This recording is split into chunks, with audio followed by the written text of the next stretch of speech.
కార్యక్రమంలో భాగంగా మరి 5వ జిల్లా వరంగల్ హన్మకొండ జిల్లా కలిపి జాగృతి జనంబాట కార్యక్రమాలు చేపట్టడం జరిగింది.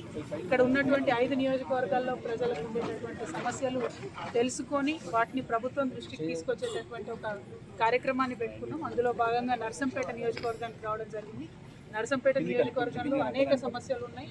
ప్రధానంగా మా దృష్టికి వచ్చింది నర్సంపేట పట్టణం నుంచి కూతవేటి దూరంలో ఉన్నటువంటి మాదన్న చెరువు ఏదైతే ఉందో దానికి సంబంధించి వట్టివాగు ఉంటుంది. ఆ వట్టివాగు మీద ఉన్నటువంటి లో లెవెల్ వంతెన, అదేవిధంగా మాదన్న చెరువు మత్తడి దగ్గర ఉన్నటువంటి కాజ్వే, ఇవన్నీ కూడా కొంచెం హైట్ పెంచి కట్టాల్సినటువంటి అవసరం ఉన్నది.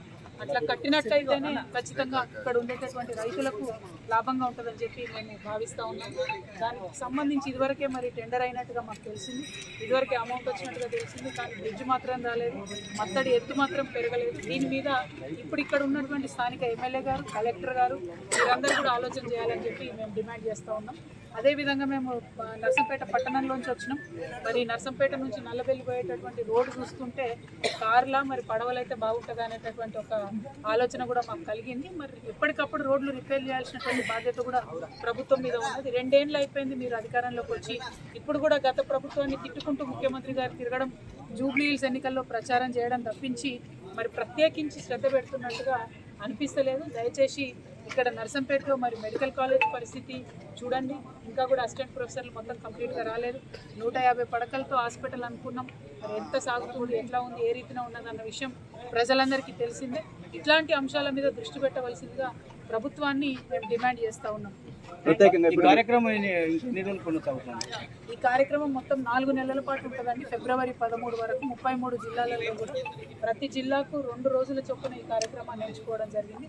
ఇక్కడ ఇవాళ ఉండి మరి రేపు మార్నింగ్ కూడా వరంగల్, అట్లానే వరంగల్ ఈస్ట్, వెస్ట్, వర్ధన్నపేట ఈ అన్ని నియోజకవర్గాలకు సంబంధించి కూడా కార్యక్రమాలు తీసుకుంటా ఉన్నాం. అల్టిమేట్గా మేము కోరేది ఒకటే, తెలంగాణ జాగృతి సమస్యలను ప్రభుత్వం దృష్టికి తీసుకొస్తుంది, ప్రభుత్వం మీద ఒత్తిడి పెంచుతుంది.